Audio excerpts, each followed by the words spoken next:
નમસ્કાર મિત્રો, સ્વાગત છે તમારું મારી ચેનલ પર એક નવા વિડીયોમાં। એકાદશીના દિવસે આ એક વસ્તુ ખાવી જ જોઈએ, ભલે ગમે તે થઈ જાય, પણ તમારી યોગીની એકાદશી અને વૈષ્ણવ એકાદશીના દિવસે તમારે આ એક વસ્તુ જરૂર ખાવી જોઈએ। જે લોકોના ઘરમાં આ બે એકાદશીના દિવસે માત્ર આ એક વસ્તુ ખાવામાં આવે છે, તો એના દરેક પ્રકારના દુઃખો અને મુશ્કેલીઓ દૂર થઈ જશે અને ઘરમાં આખું વર્ષ સુખ સમૃદ્ધિ આવે છે। આ વર્ષ 21 જૂન 2025 અને શનિવારે જેઠ વદ દસમના દિવસે યોગીની એકાદશી અને 22 જૂન રવિવારે 2025 જેઠ વદ બારસના દિવસે વૈષ્ણવ યોગીની એકાદશી, આમ 2 દિવસ એકાદશી છે। તમે આ એકાદશીના દિવસે લાડવા, પેંડા કે પછી બરફી ભલે તમે ખાઈ ન શકો, પણ આ એક વસ્તુ જરૂર ખાવી જ જોઈએ। માતા લક્ષ્મીજીના આશીર્વાદથી તમારા ઘરમાં એટલી સુખ અને સમૃદ્ધિ આવશે કે તમે તેને સંભાળી પણ નહીં શકો। આપણા હિન્દુ ધાર્મિક શાસ્ત્રોમાં આ એકાદશીનું મહત્વ વધારે માનવામાં આવે છે અને આવો દિવસ આખા વર્ષમાં માત્ર એક જ વાર આવે। જો કોઈ એકાદશીના પવિત્ર દિવસે માત્ર આ એક વસ્તુ ખાઈ લે, માતા લક્ષ્મીજી અને ભગવાન શ્રી હરિ વિષ્ણુજીના આશીર્વાદથી એટલી સુખ સમૃદ્ધિ આવશે કે તમે તેને સંભાળી નહીં શકો। અમે તમને એ પણ જણાવશું કે ગમે તે થઈ જાય, પણ એકાદશીના દિવસે ઘરે આવું ભોજન ક્યારેય ભૂલથી પણ ન બનાવવું જોઈએ અને ન તો ખાવું જોઈએ, નહીંતર આખું ઘર અને પરિવાર બરબાદ થઈ જાય છે। તેમજ આ વિડીયોમાં જાણો કે 21 અને 22 જૂન 2025 શનિ અને રવિ એકાદશીના દિવસે તમારે શું ખાવું જોઈએ, જેથી તમારા જીવનમાં ભગવાન શ્રી હરિ વિષ્ણુજીના આશીર્વાદ હંમેશા જ બન્યા રહે। મિત્રો, આ વિડીયોમાં અમે તમને એ પણ જણાવશું કે આ એકાદશીના પવિત્ર દિવસે કયા 4 કામ તમારે ભૂલથી પણ ન કરવા જોઈએ। તમારે એકાદશી પર આ 4 કામ ક્યારેય ન કરવા। જો કોઈ જેઠ મહિનાની આ એકાદશીના દિવસે આ 4 કામ અજાણતા ભૂલથી પણ કરે છે, તો તેનું જીવન બરબાદ થઈ જાય છે। આ સાથે અમે તમને એ પણ જણાવશું કે 21 અને 22 જૂન શનિ અને રવિના દિવસે આ વસ્તુઓનું દાન કરશો તો મિત્રો તમારા ઘરમાં ક્યારેય પણ સુખ અને સમૃદ્ધિની કમી નહીં રહે। આવી માહિતી આપવા માટે અમે તમારી પાસેથી કોઈ જ પૈસા નથી વસૂલતા। અમે માહિતી બિલકુલ જ મફતમાં પૂરી પાડીએ છીએ, એટલા માટે તમારે આ વિડીયો છેલ્લે સુધી જોવો જ જોઈએ। ઘણા લોકો એવા હોય છે કે જે વિડીયોને અધવચ્ચે છોડીને ચાલ્યા જાય અને વિડીયોને કટ કરીને જોવે છે, પછી આવા વ્યક્તિ જીવનમાં ક્યારેય પણ સફળતા નથી મેળવી શકતા। તેથી મિત્રો, વિડીયોને અડધો છોડીને નહીં જતા, નહીંતર તમારો આખો વિડીયો જોવો જ જોઈએ અને ભલે ગમે તે થઈ જાય, પણ એકાદશીના દિવસે આ એક વસ્તુ તમારે ખાવી જ જોઈએ। અને આ સંપૂર્ણ માહિતી જાણીએ તે પહેલા મિત્રો, કમેન્ટ બોક્સમાં જય માતા લક્ષ્મી જરૂર લખી દેજો અને તમારા કુળદેવીનું નામ જરૂરથી લખજો। એની સાથે જ આ વિડીયોને લાઈક કરજો અને ચેનલને પણ જરૂરથી સબસ્ક્રાઇબ કરજો।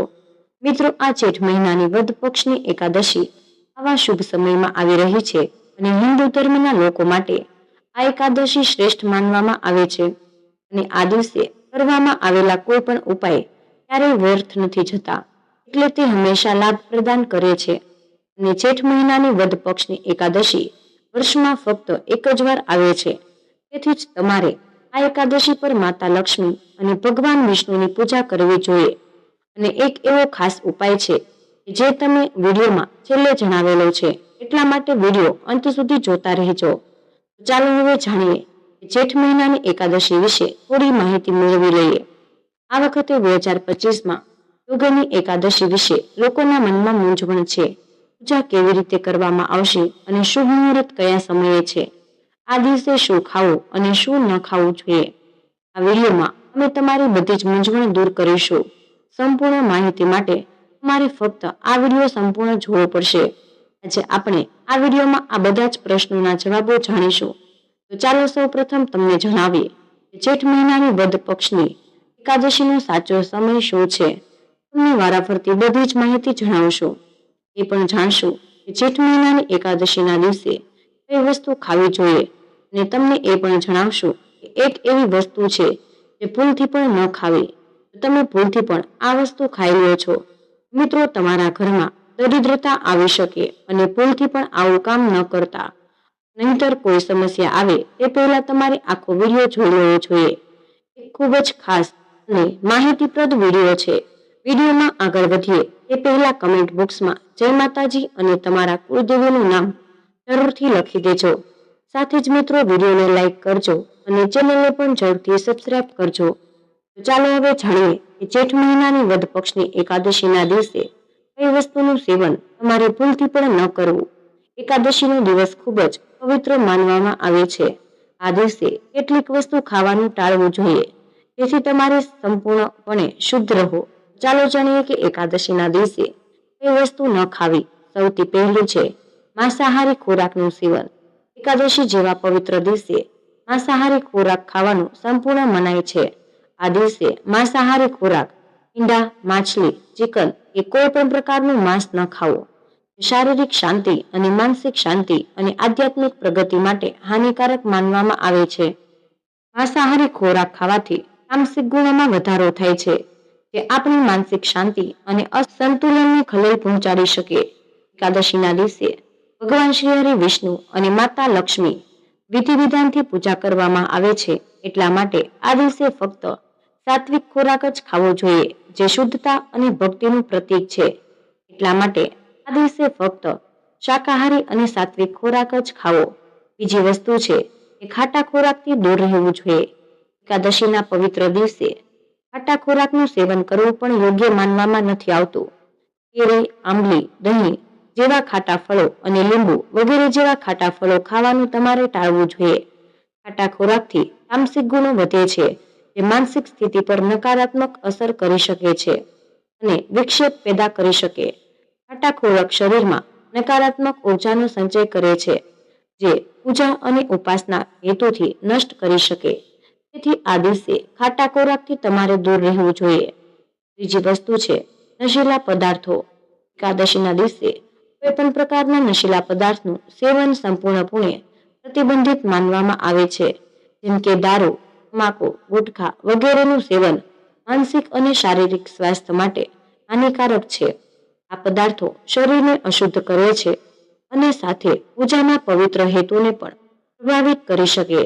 આવા નશીલા પદાર્થોથી દૂર રહેવાથી તમારી ભક્તિ શુદ્ધ રહે છે જેનાથી ભગવાન વિષ્ણુના આશીર્વાદ પ્રાપ્ત થઈ જાય. તેથી મિત્રો આ દિવસે કોઈ પણ નશીલા પદાર્થનું સેવન ન કરવું જોઈએ. ખાંડ અને મીઠાઈઓનું સેવન. એકાદશીના દિવસે ખાંડ અને વધુ પડતી મીઠી વસ્તુઓથી તમારે દૂર રહેવું જોઈએ.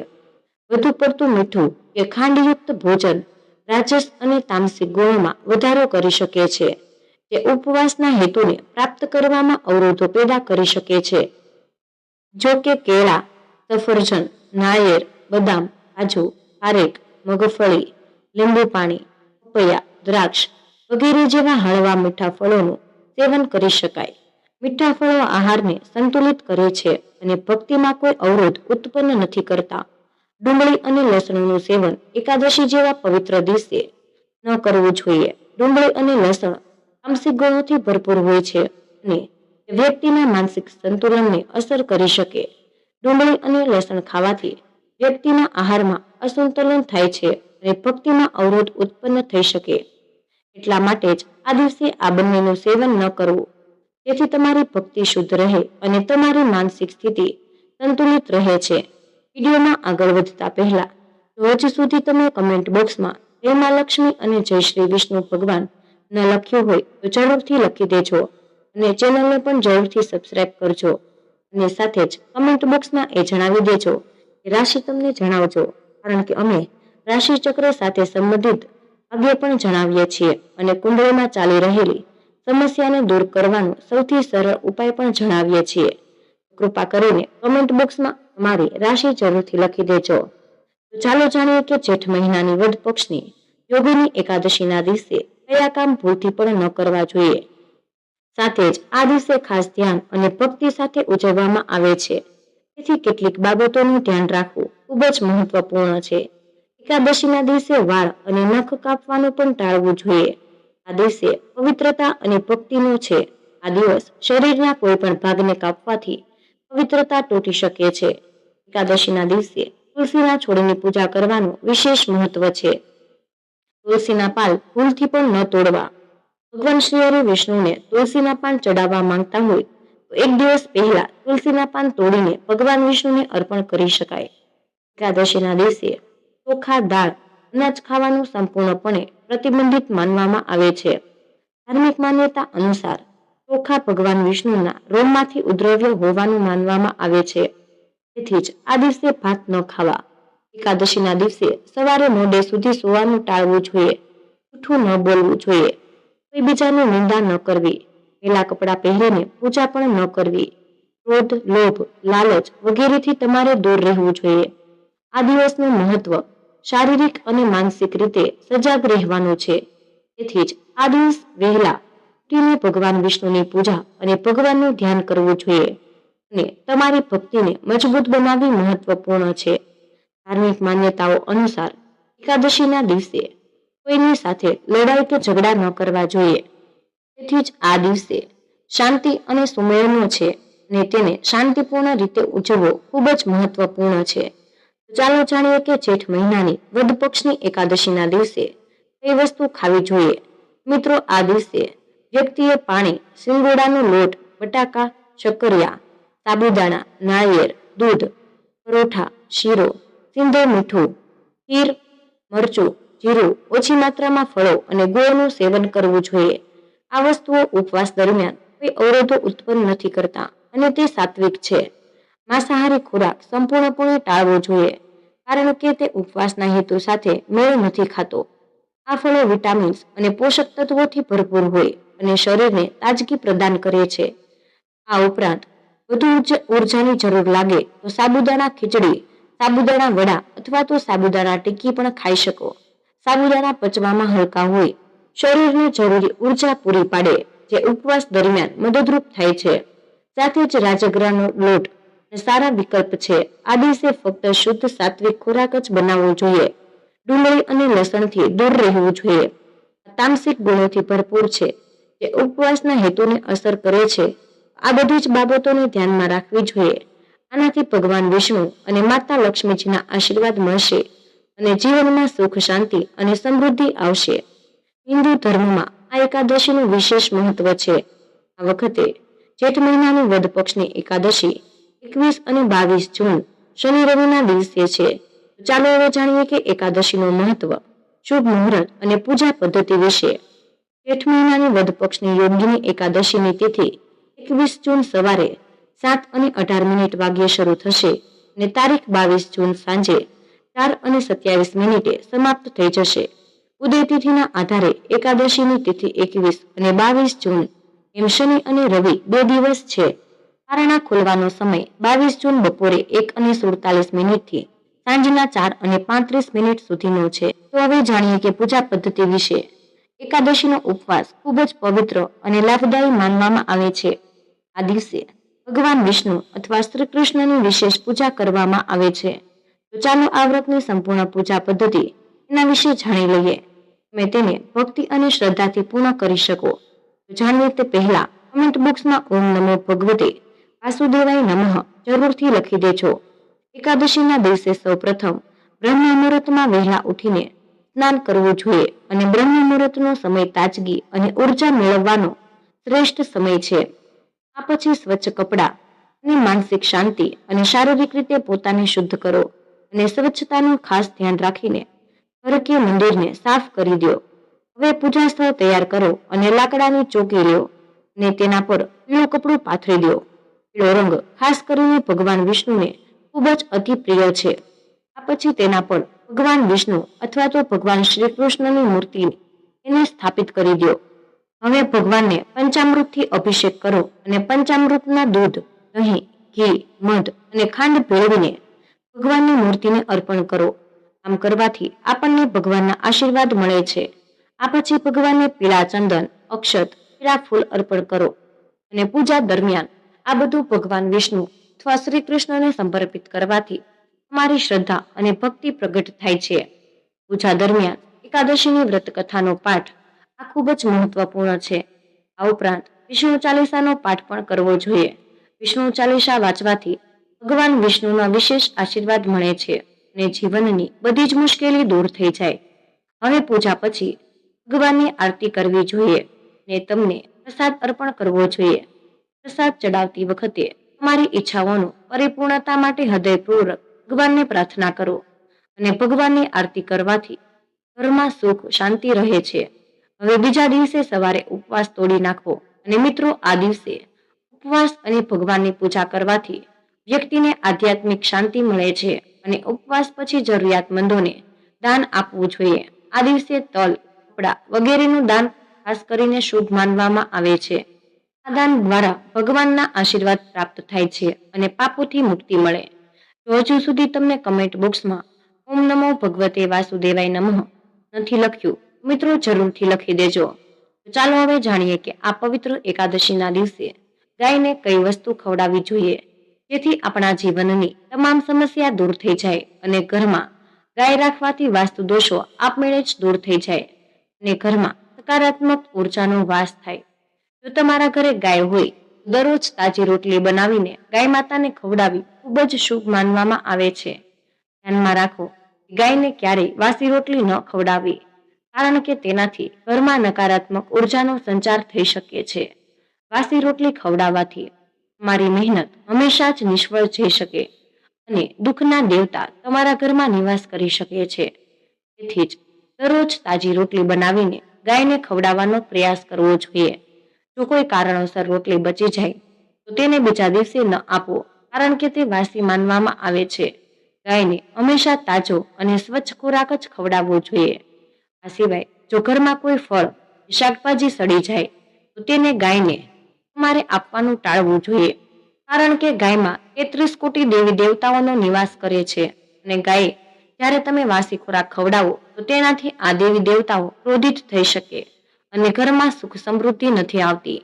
ગાય માતાને પ્રસન્ન કરવા માટે તમે લોટના 11 ગોળા બનાવી તેના પર હળદર લગાવી શકો અને પછી ગાયને ખવડાવી શકો છો. હળદર અથવા થોડું ઘી ઉમેરી આનાથી તમારા જીવનમાં શુભ પરિણામો મળશે અને ગાયને તાજી રોટલી ખવડાવવાથી, તેમનું સન્માન કરવાથી તમારા જીવનમાં સકારાત્મક પરિવર્તન આવી શકે છે, જેના કારણે તમારા બધા જ કામ પૂર્ણ થઈ જાય અને સમૃદ્ધિ આવવા લાગે. જો મિત્રો હજુ સુધી કમેન્ટ બોક્સમાં જય માં લક્ષ્મી નથી લખ્યું તો જરૂરથી લખી દેજો અને વિડીયોને લાઈક કરી ચેનલને સબસ્ક્રાઇબ કરી દેજો. તો એકાદશીના દિવસે કરવામાં આવતા ચમત્કારી ઉપાયો વિશે જાણી લઈએ. ધાર્મિક માન્યતા અનુસાર યોગીની એકાદશીના દિવસે તુલસીની પૂજા કરવી અને ભગવાન વિષ્ણુને તુલસી અતિ પ્રિય છે. તુલસીમાં માતા લક્ષ્મીનો પણ વાસ હોય અને સવારે તુલસીની પૂજા કરવી અને સાંજે તુલસી પાસે ઘીનો દીવો અચૂક કરવો જોઈએ. જો તમને ધન સંપત્તિ અને સુખ સમૃદ્ધિ મેળવવી હોય, યોગીની એકાદશીના દિવસે જ્યારે દીવો કરો ત્યારે તેની નીચે કેટલાક ચોખાના દાણા રાખી દો. જ્યારે દીવો ઓલવાઈ જાય તો ચોખાના લઈને લાલ રંગના કપડામાં બાંધી તિજોરીમાં મૂકી દો. આમ કરવાથી જીવનમાં આર્થિક સંકટ નહીં આવે અને એકાદશીના દિવસે ભગવાન વિષ્ણુની વિધિ વિધાનથી પૂજા કરવી અને સામે બેસીને વિષ્ણુ સહસ્ત્ર નામનો પાઠ કરવો જોઈએ.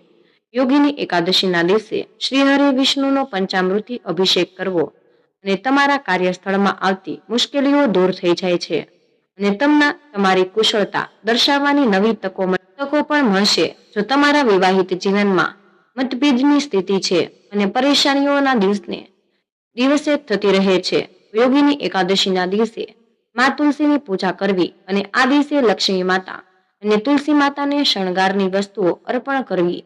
યોગીની એકાદશી પર દાન કરવાનું વિશેષ મહત્વ માનવામાં આવે છે.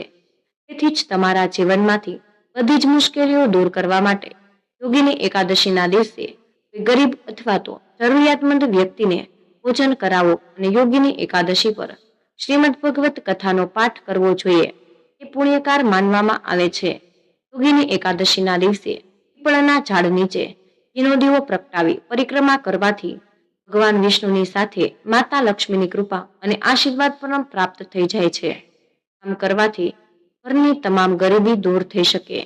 મિત્રો, આ એકાદશી પર 4 શુભ સંયોગ રચાઈ રહ્યા છે. પહેલું ધૃતિ યોગ. મિત્રો, આ યોગ પૂજા અને ધાર્મિક ક્રિયાઓ માટે ખૂબ જ ઉત્તમ માનવામાં આવે છે. નંબર 2 પુષ્કર યોગ. આ યોગમાં કરવામાં આવેલા કાર્યમાં સફળતા અને લાભની સંભાવના વધે છે. નંબર 3 સર્વાર્થ સિદ્ધિ યોગ. આ યોગમાં કરવામાં આવેલા કાર્યમાં સર્વ સ્વીકાર્ય સિદ્ધિ મળે છે. નંબર 4 અશ્વિની અને ભરણી નક્ષત્ર. આ નક્ષત્રમાં આવેલા કાર્ય શુભ અને સફળ રહે છે. મિત્રો, આ તમારા માટે ખૂબ જ મહત્વપૂર્ણ માહિતી છે અને કમેન્ટ બોક્સમાં જય શ્રી કૃષ્ણ અવશ્ય લખી દેજો. તમને વિનંતી છે, વિડીયોને હજી લાઈક ન કર્યો હોય, વિડીયોને લાઈક કરીને ચેનલને સબસ્ક્રાઇબ જરૂરથી કરી દેજો. જય શ્રી કૃષ્ણ. રાધે રાધે. ધન્યવાદ. વિડીયોને અંત સુધી જોવા બદલ મારો ખૂબ ખૂબ જ આભાર.